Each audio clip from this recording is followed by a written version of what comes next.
And really how we're going to do this is if you can remember, we're in the summer of 10, so we're going through some different themes. We're pulling from different series in the past 10 years of Real Life Church. And this year is YOLO is a lie. YOLO is a lie. How many of you all know what YOLO means? If you do, shout it with me. Anybody? You only live once. There you go.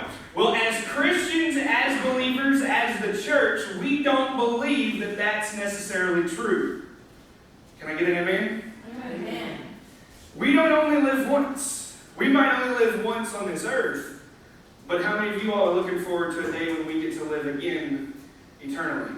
Amen. That's what I can't wait for. That's going to be the most joyous day that we've ever experienced, when we're welcomed into the kingdom with the well done, good and faithful servant. But this morning, so instead, so that we all know YOLO is truly a lie, I'm going to talk about some things real quick about what I think about life. When I think about life, I begin to think about the opposite of life. I know that sounds bad. I begin to think about when I die, what's going to be left behind. Is it going to be the things that people remember about me? Is it going to be stories that people tell about me? Are they going to be good? Are they going to be bad? Are they going to be funny? What stories are those going to be? And then lastly, the thing that I think about the most, and maybe this is because I'm a pastor, is what impact will I have on someone's life? Will I leave a lasting impact or a fingerprint on someone's life that will go down through history? And so I begin to unpack this idea of leaving this legacy. How many of you all have ever heard of leaving a legacy before, right? How many of you all know what leaving a legacy is? Okay, a few of you. Good. I get to do some teaching this morning. I love teaching. So, this morning, though, I told you we're going to look at something a little differently. And it's really going to be the whole basis of leaving a legacy. Because I don't want us to look at leaving a legacy. I want us to look at leading a legacy. Sometimes it's referred to as living a legacy. If we live out a legacy, then we're living what we want to leave behind. Far too often when we leave something behind, how many of you have left something behind on accident? Right? He's not in the room, I can tell you. We left Petey behind at our lake house this last weekend. When we came home last night, we got home, we're like, where's Petey? Uh-oh, I hope we can make it. And so, what I want you to catch there is that when we leave stuff behind, sometimes it's not always intentional. Sometimes it's on accident. Sometimes it's not really meant to be left behind. So when we lead a legacy, the difference is our intentionality. It's doing something on purpose. It's doing something with a purpose. It's going, oh no, I don't want them to remember this about me, but I specifically want to make sure that this is what they remember. Or I specifically want to leave this with them, so I'm going to walk it out. Or I want this value to be instilled in my children or my grandchildren, and so I want them to see me walking that out each and every day. That's the difference between leaving a legacy and leading a legacy. And so as we go through this morning, we're really going to be looking at 4 different principles to how to lead a legacy, but also how to live life like it matters. How to live life like it matters. When it comes to leaving stuff behind, I begin to think about how many of you all have ever had to do the awful thing of cleaning out a loved one's house? Okay, a few of you. Then you definitely know the junk that's left behind. Not all of the stuff that they want you to get, not all of the stuff that you want, am I right? And so there's a lot of times when we look at this whole leaving compared to leading, or like I said, you might have heard it as living a legacy, they're really different. And the reason why they're different is because of the intentionality behind it. I can remember cleaning out my grandparents' house. It was actually the house that my mom grew up in. There was stuff from 50 years prior. stuff that had zero value, stuff that meant a lot, stuff that holds sentimental value, stuff that we cried over, stuff that we threw out into the garbage. And so I want us as humans, as Christians, as fathers, as mothers, as grandparents, yes, hey, today is Father's Day, but women in the room, moms in the room, grandmas in the room, I want you to know that this day is for you as well. Because what we're talking about as far as leading a legacy, when we lead a legacy, especially a biblical legacy, it doesn't have to do with whether you have children or whether you don't have children. So it doesn't matter if you're a mom or a dad or a grandma or a grandpa. What it matters is what are you leading into someone else? What are you living out so someone else can take on to the next generation? A Danish philosopher, Soren, I'm going to try this name real quick, Kierkegaard, said, life can only be understood backwards, but it must be lived forwards. It must be lived forwards. And so what that is saying is that when we go back and we look at someone's life, we can understand it. We can understand when we do it backwards. But when we're in the process, we just have to live. We have to live out the process. So when we lead a legacy, we are able to put into motion what we want to see in the future generations. That's what we're actually doing when we are leading a legacy. We are putting into motion exactly what we want to be seen. So for instance, it's those questions of, like I said earlier, it's the questions of what's going to be remembered. Am I instilling into my children or my grandchildren values that they can lead with?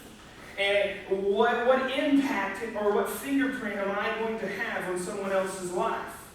And so that's a question for all of us to get to answer. So this morning we're going to be walking through these 4 different principles.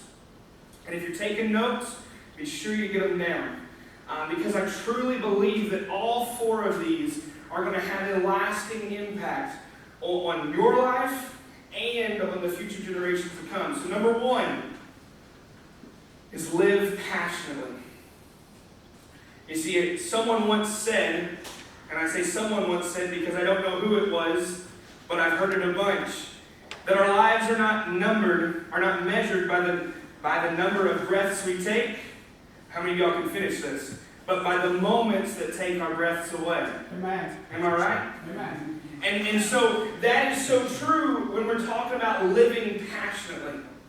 You know, what our lives measured by isn't by the things that happen to us or the things that's done to us. It's how we've lived.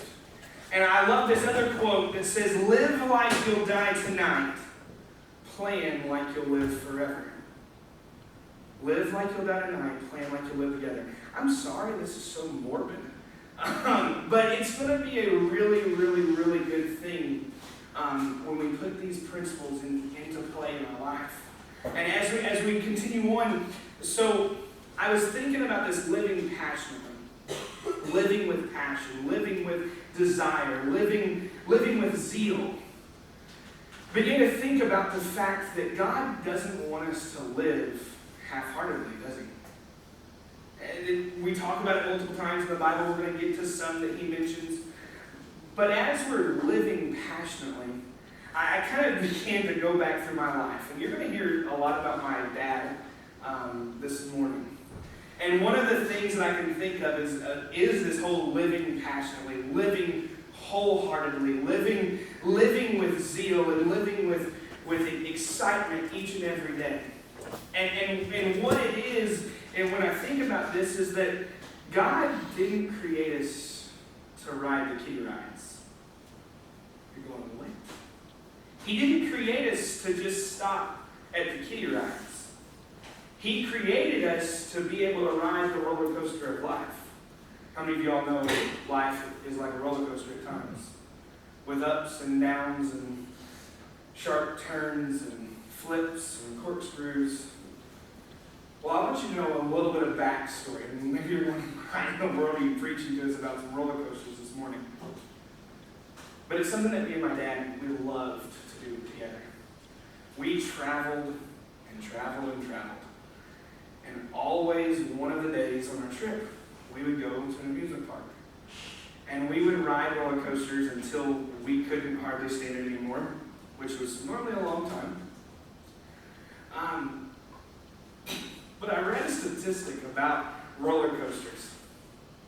And in this statistic, it was the fact that, it's pretty funny, actually. Most people tend to not go on roller coasters because they're scared of the safety of them. And anybody in here not like roller coasters? Okay. Well, I want you to know this morning then, guess what? Statistically, you can get injured more times than not on a golf course than you can on a roller coaster. And so I just wanted to just to get that out of the air this morning, that a golf course is statistically more dangerous than a roller coaster. Now, I did not advise you to go on other roller coasters. I did not say that. But, so I can't be held accountable for any injuries that might happen from the roller coasters. But I want to name a few that me and my dad have particularly loved in some of the places where we've gone. Of course, Six Flags in Missouri. And in St. Louis, you've got the Batman. I can remember my first time finally getting to go on the Batman. I was, obviously, you can tell, I was height deprived. And I was always rather short. And so it took me a long time to be able to ride the rides that we really wanted to ride. And let me tell you, I was the kid that you would see go up to the thing that measures you and be about that far too short. And I would throw a fit. We're talking throw myself on the ground, kick and scream, because I wanted to ride the ride. And guess who still got to ride the ride? My brother and my dad. And so they went on the ride. They were having the best time of their life. I was left watching. Well, then it finally came where I could ride the Batman. I could ride Mr. Freeze at Six Flags. You know, that was crazy. It goes up one way and you do the backwards the next way. Then started to branch out a little bit. We loved Silver Dollar City. We went to Silver Dollar City nearly every summer of my life growing up. I can remember when they built Wildfire. So awesome. It's so awesome. All the flips, all the corkscrews. It even does a corkscrew in the middle of a flip. And it's like, I don't know, it goes like 60-something miles an hour and you're flying and you get those crazy pictures, right? With your mouth wide open, your hair flying back, and your hands behind your head. And so then it goes on, and I can't help but mention one of the favorites at Silver Dollar City, Thunderation. Right? No flips, no nothing. But it was probably one of my first roller coasters I can ever remember riding on. It was a big roller coaster. And now I'm like having to try to squeeze myself into it. Get the lap bar down between over my legs. And it hurts now because it's old and it's bumpy and it jerks and all this good stuff. But I still love it. Then we go to Busch Gardens out in Virginia. The Loch Ness Monster. Loch Ness Monster had like the most flips in a single roller coaster ever. Followed up with Apollo's Chariot, which had like it's further than straight down drop. Like you go in and you're going like 77 miles an hour. No flips, no nothing like that. But it's fast, super fast. Then, believe it or not, has anybody ever been to SeaWorld? I don't go for Shamu, and I don't go for the dolphins. Their roller coasters are phenomenal.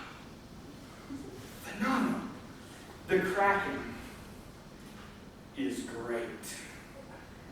I'm really showing my nerd self about roller coasters right now. But the Kraken is wonderful. I got to, we rode on that one my first time. It was raining. And we were going so fast, we could follow the raindrops going down. It was awesome. I loved it. And then the manta ray. The manta ray, you're sitting, I think we went on it together. You're sitting on it, you get in it like this, and then they fold you straight down. So you're like this, and you're flying like a manta ray through the sea. It's great. It's wonderful. Universal Studios. The Incredible Hulk shoots you out. Like you're being shot out of a cannonball, and as soon as you go out, corkscrew, tons of flips, wonderful. The Dueling Dragons. It's an old one, but a good one at Universal Studios.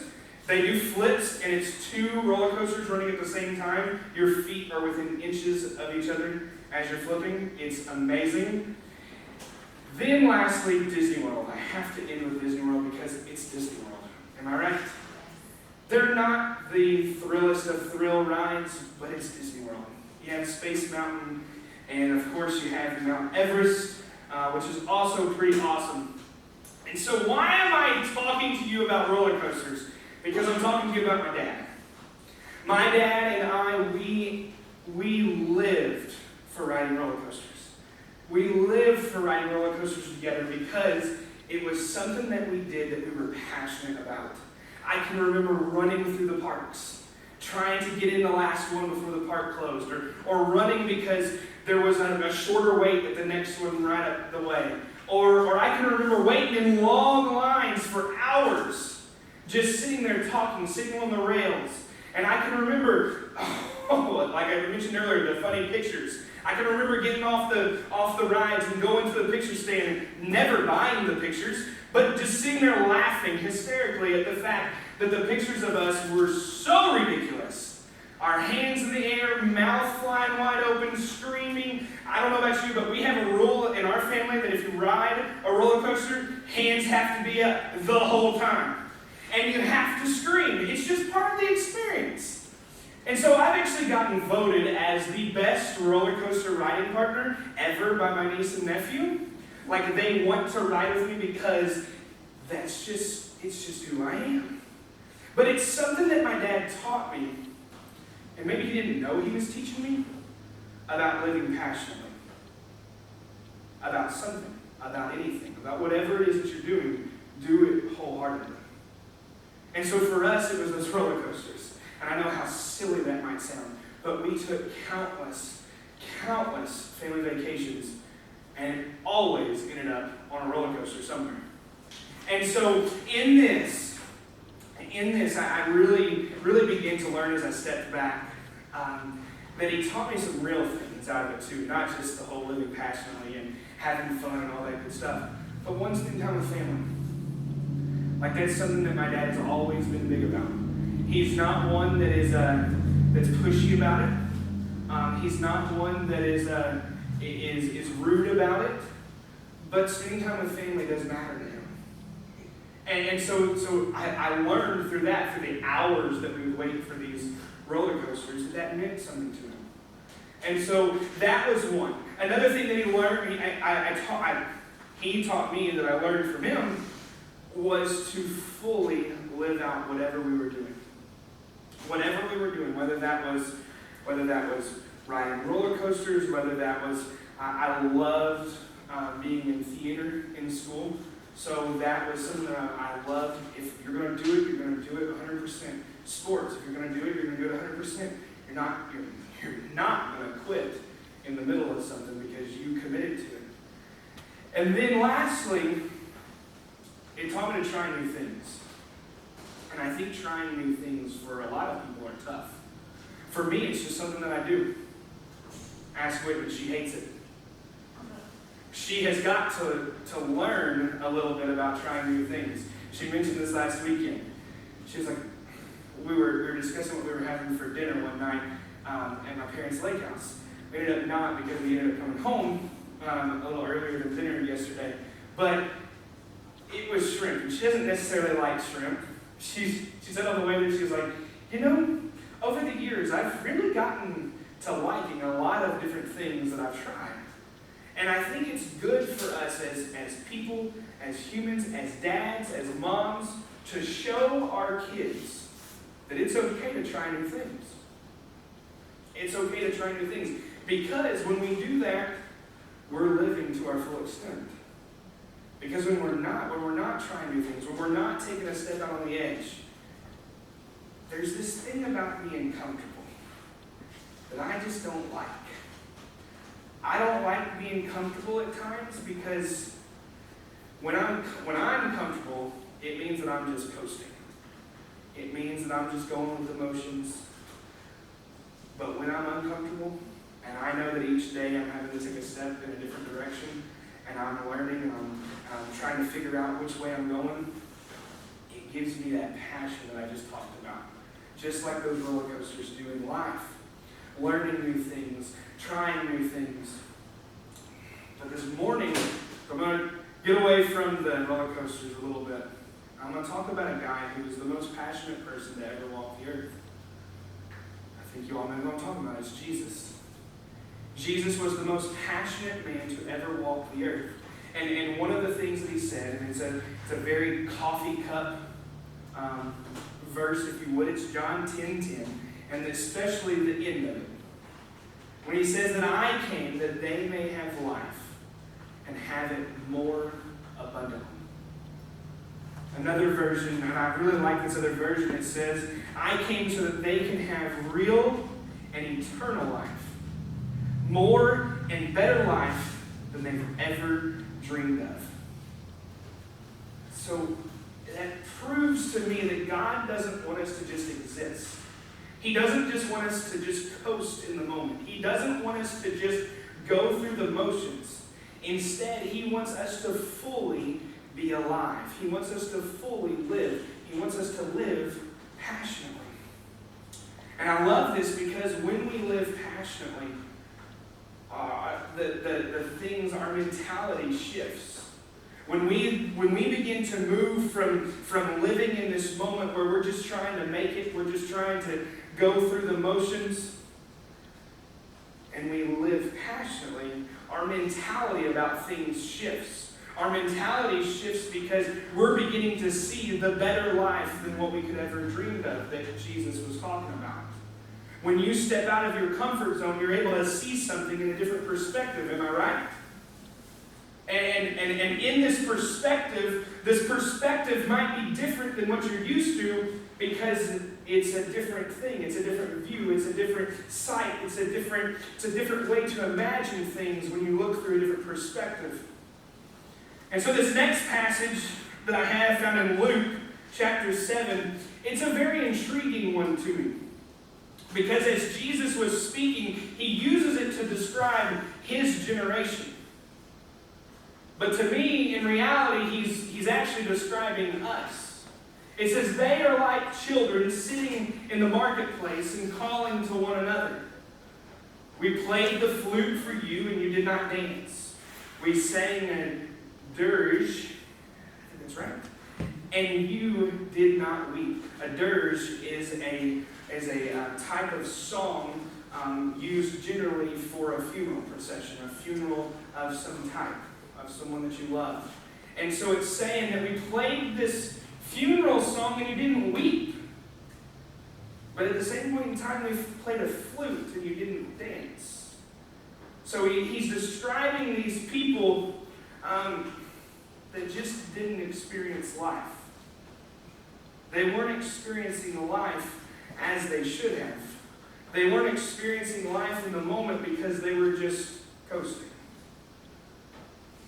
They didn't enjoy every single moment of life, the good and the bad, the ugly, the not so good stuff. And you might go, well, no one enjoys the bad things. No one enjoys the not so good things. No, I agree. No one does enjoy that stuff, but how many of you all know that there's emotions tied into those as part of living? Part of that roller coaster of life that we get to experience. There's the emotions that are carried in those moments because we're living them. We're living through them. And so, yeah, I'm not saying that you have to jump up and down and you have to do a toe touch because your friend just died. No. But maybe you need to show some emotions in that moment. And so by showing those emotions, you're showing that, hey, I'm a real person and I'm living. I'm experiencing life. I'm feeling the good things and the bad things. And so when I think about this, parents in the room, these are the moments when I think about this, I begin to think about the things that I just wish would stop. Am I right? As parents, you're thinking about the craziness. And I don't know about you, but I have a 2.5-year-old and a 7-month-old. Whoo! And sometimes I just want it to stop. Like there's a craziness level that once I hit that, it just makes me want to blow the top of my head off. Because it is crazy. I mean, like in the car specifically, whoo, my goodness. Our 7-month-old, he doesn't stop. He doesn't stop. And so it's just this constant.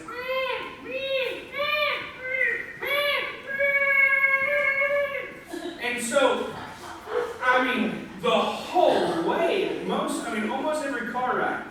And so at some point in time, I'm like, God, just please stop it. Just silence him. Silence him. Then I think, some point in time I'm going to miss that. Amen. Some point in time I'm not going to get to have both of them riding in the car with us.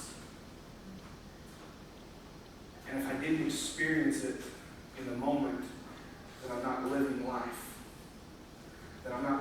It's also the moments you feel like all you've done all day long is raise your voice. Can I get an amen? Parents in the room? Oh, there's nothing worse than going to bed.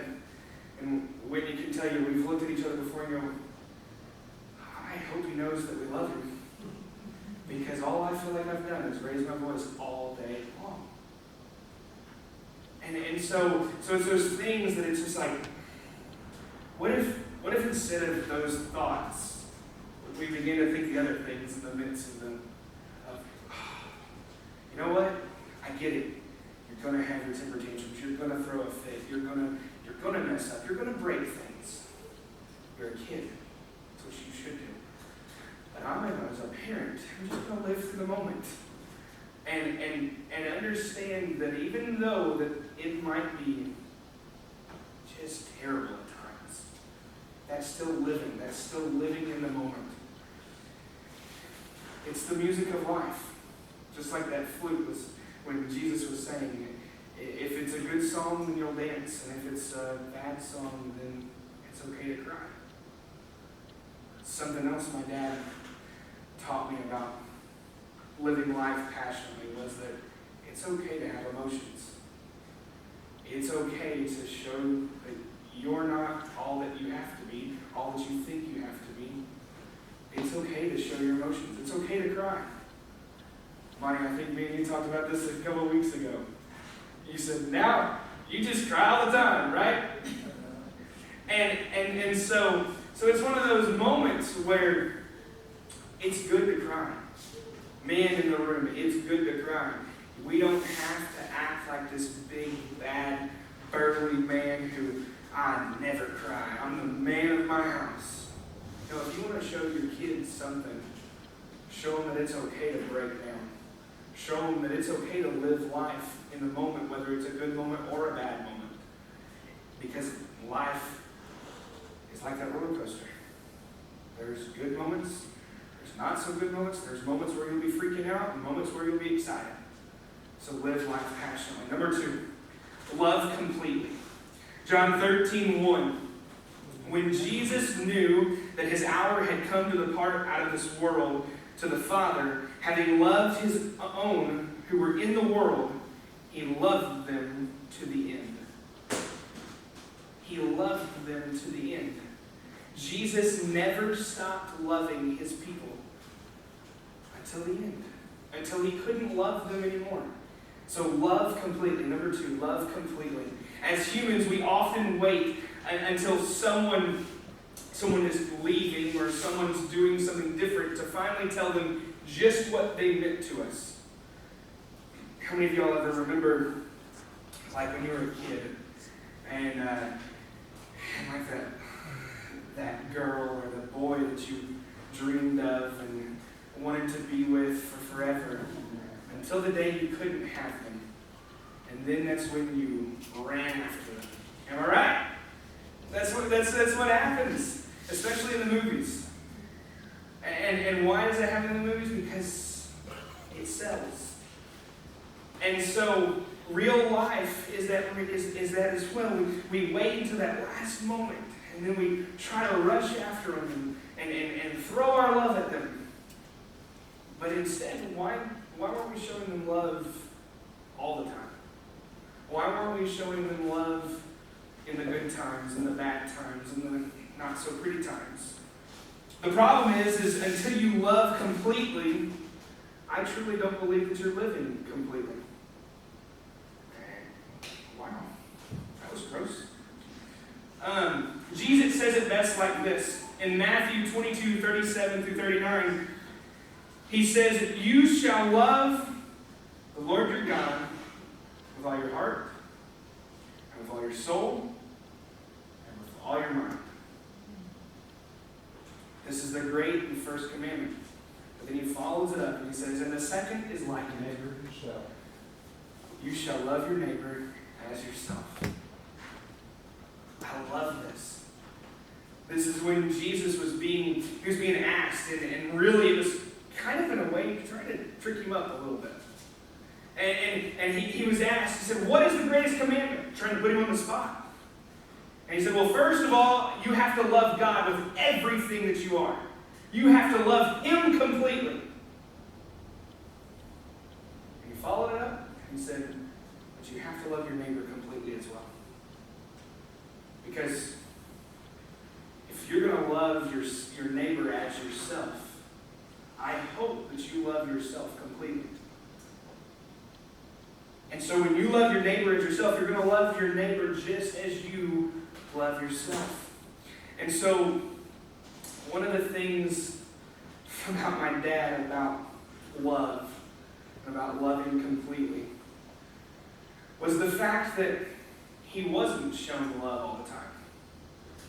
He grew up in a household where my grandpa he owned a truck company, and a very large truck company at that.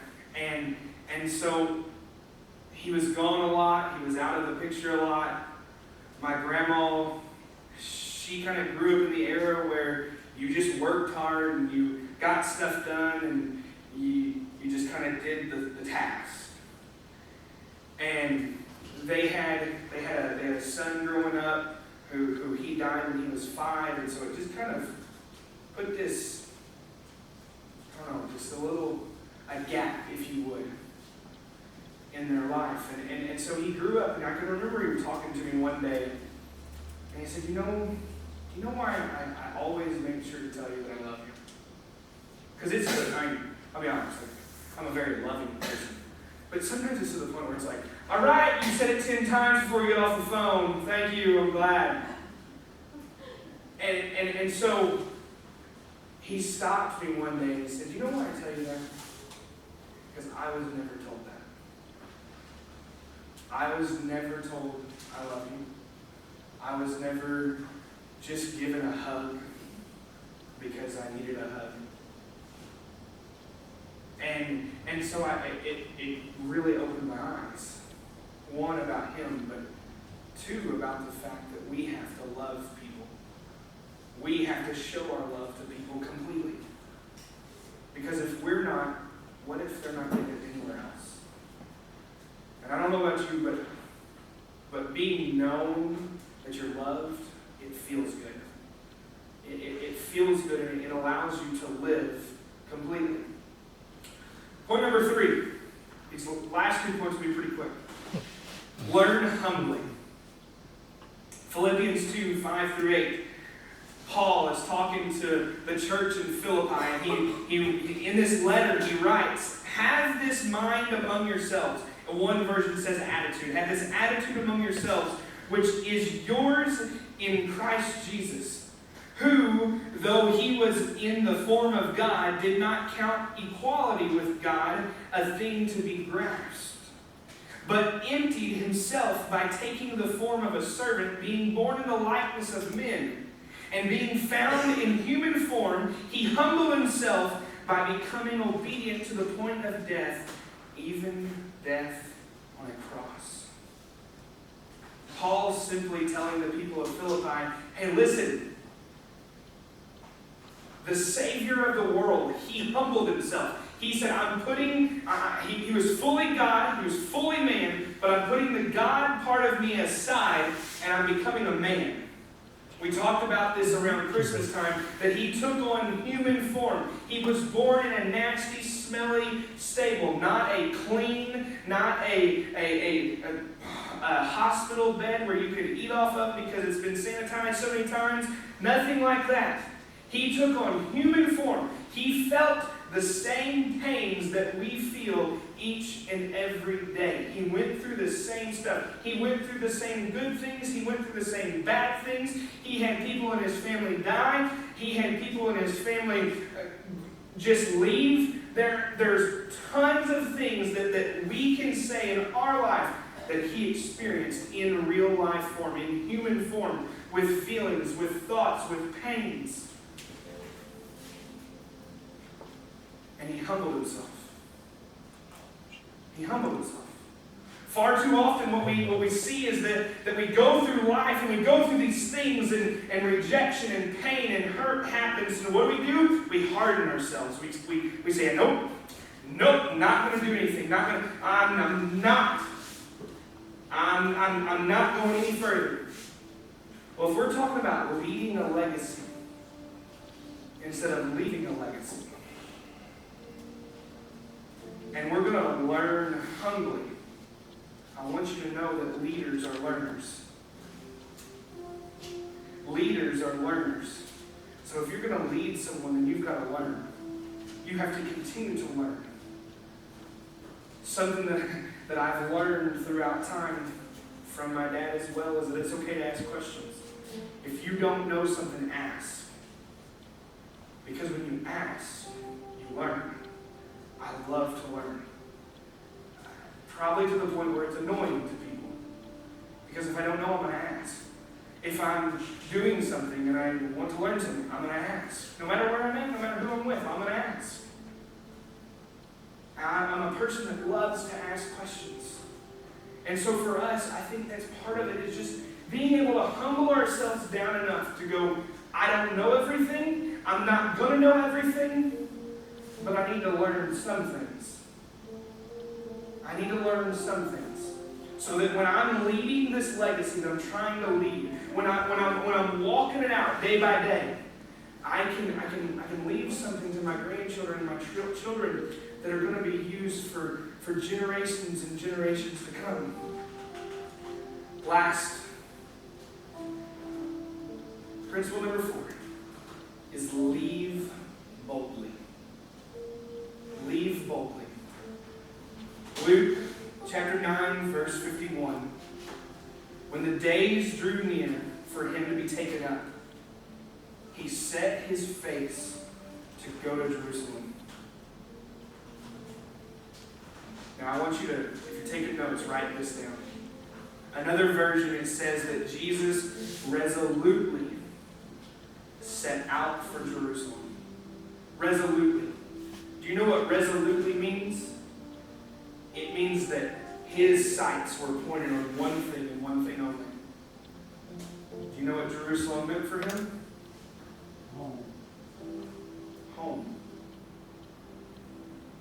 It also meant that he was giving up everything for you. He was going back home. But to do that, he had to give up everything for you.